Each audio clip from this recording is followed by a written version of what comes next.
All right, now we're going to start section 4, part 1. This is going to be in two parts. This is going to be part 1, and then we'll also have part 2. I had to break it up so it would all save correctly because it's a lot of information in part 1. All right, define and describe acceleration. These are objectives. Describe and analyze motion in one dimension using equations for acceleration. Determine acceleration from the slope of the velocity versus time graph. So we're going to be looking at some graphs in here. Here are our assessment questions we're hoping to answer at the end. Define and describe accelerated motion. A car changes its velocity from 0 to 20 meters per second in 4 seconds. What is its acceleration? A car initially traveling at 25 meters per second comes to a stop in 3 seconds. What is its acceleration? An object starts from rest and accelerates at 2.5 meters per second squared for 10 seconds.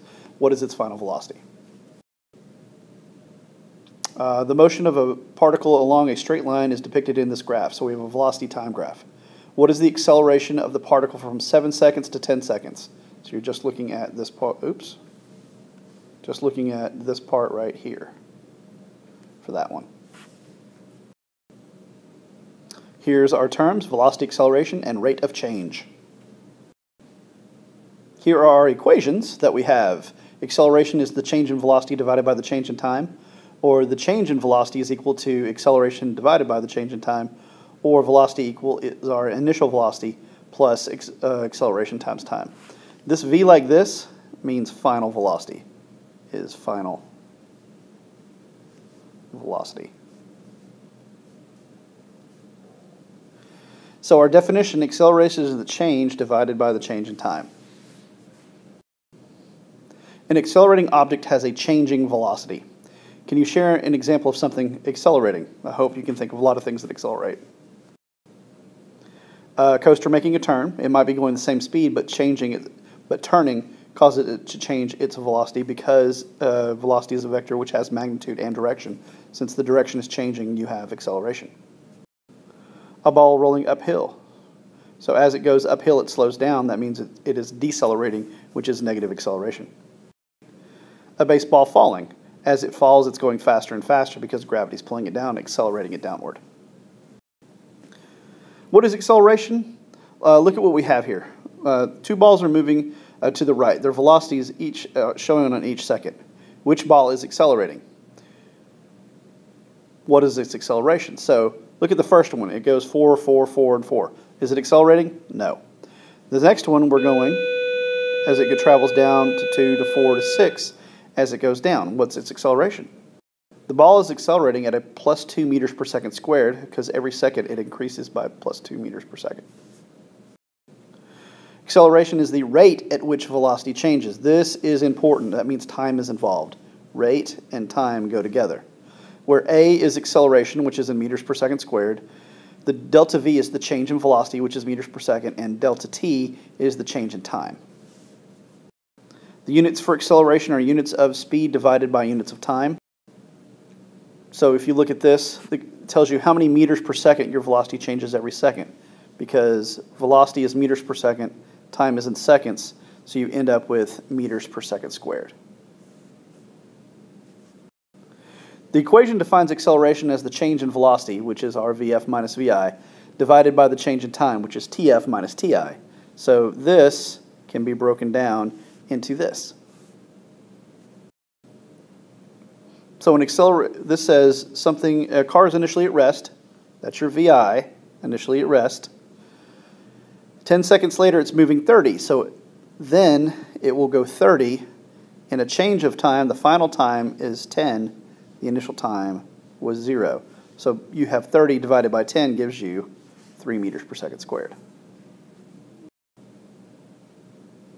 And then if you look at the graph, as it increases, after 1 second it's going 3 meters per second, 2 seconds it's going 6, 9, 12, 15, and it goes up by 3 every second. If an object has an acceleration of negative 4 meters per second squared, its velocity changes from negative 4 meters per second each second. For example, it has initial velocity of 8 meters per second and accelerates for 1 second.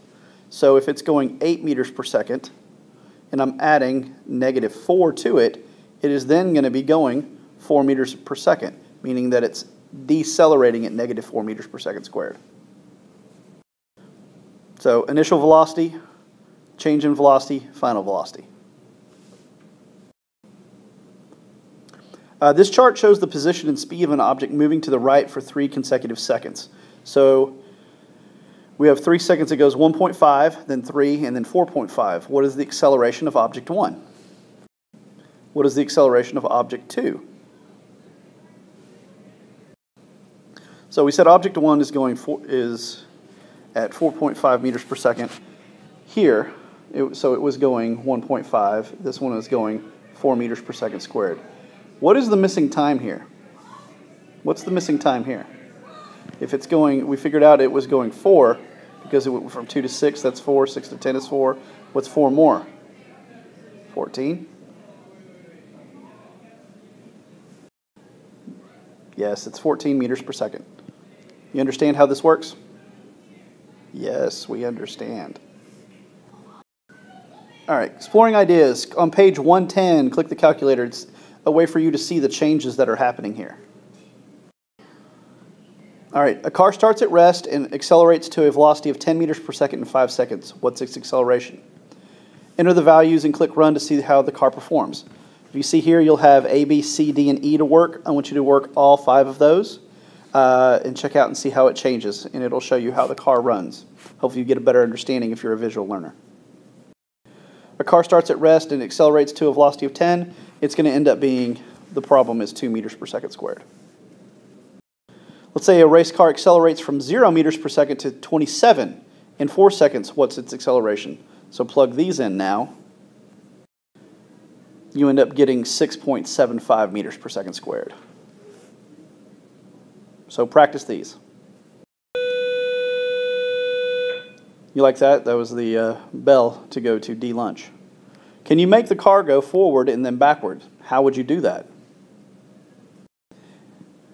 If you use a positive VI and a negative acceleration, you could start at 5 meters per second and finish 10 seconds later with a velocity of -5. Then what would the acceleration be? Yes, -1 meter per second squared. What's the meaning of acceleration? All right, so here I have between 0 and 2 seconds, the acceleration is +2 meters per second squared. Between 2 and 3 seconds, it is 0, and between 3 and 6 seconds, acceleration is -3 meters per second squared. Fill in the missing velocities at each step. So calculate what you need to do. So you have the times and the velocities, and each one is going to be the next velocity.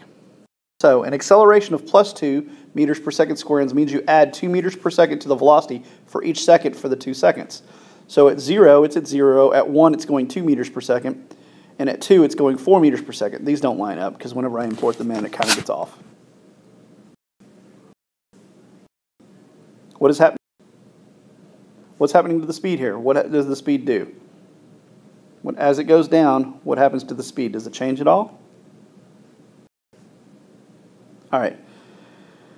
So the speed doesn't have positive and negative, but it's increasing, constant, decreasing, increasing. If you look at speed, that doesn't deal with velocity. With velocity, we had these numbers. We had negatives. With speed, we have no negatives because speed has no direction assigned to it. This is the end of part 1. Go to part 2 to finish the notes.